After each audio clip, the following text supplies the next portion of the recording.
Apple had a keynote talking about new software and hardware, but it was mainly focused on software. They talked about iOS 16, watchOS 9, macOS Ventura, and iPadOS 16, and even introduced two new MacBooks with the new M2 processor. In this video, I will mainly talk about the iPhones that lost support for iOS 16. The iPhone 6s, 6s Plus, and SE were dropped, and a lot of people were expecting this to happen.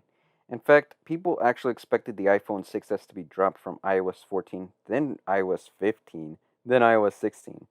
While they were wrong the first two times, they weren't wrong the third time. But what people, including myself, weren't expecting was the iPhone 7 and 7 Plus to be dropped. That's embarrassing because I'm still using an iPhone 7 Plus as a daily driver, but I've already been wanting to upgrade for a while now. If you're wondering why I have an iPhone 7 Plus, it's because my mom gave it to me when she got an iPhone 11 Pro Max. I plan on upgrading to an iPhone 13 Pro and hopefully before September because I don't want to miss out on iOS 16. This iPhone 6s actually used to be my daily driver before my iPhone 7 Plus. I got it when it was brand new and it was awesome at the time. Even on iOS 15.5, it still runs pretty fast, but the battery does go down even without using it, and that's just unfair.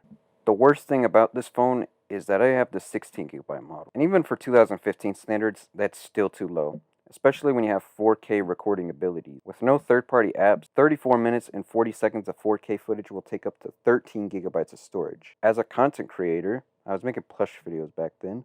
It was a struggle to manage my storage when I was always recording different scenes for videos. Even with 32GB of storage, I always delete footage from videos that I've already uploaded. So moral of the story, if you want to be a content creator and you want to start with a phone, don't get the base storage model. But let's take a look at why Apple dropped these iPhone models. And the best way is to compare the specs of the iPhone 6s, 7, and 8. The iPhone 6s has an A9 processor with 2 cores clocked at 1.85 gigahertz. The iPhone 7 has an A10 Fusion processor with 4 cores clocked at 2.34 gigahertz. The iPhone 8 has an A11 Bionic processor with 6 cores and is clocked at 2.39 gigahertz.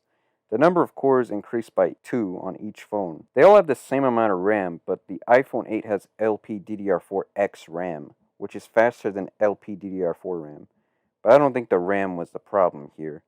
iPhone 6s and 7 were also the last phones with PowerVR GPUs. And Apple built their own GPU integrated into the A11 Bionic chip, which is 30% faster than the A10 Fusion chip with PowerVR GT 7600 Plus. The real reason why the iPhones got dropped was because they didn't have a neural engine. The neural engine is a group of specialized cores dedicated to the acceleration of artificial intelligence operations and machine learning tasks. iOS 16 has some features that take advantage of this technology.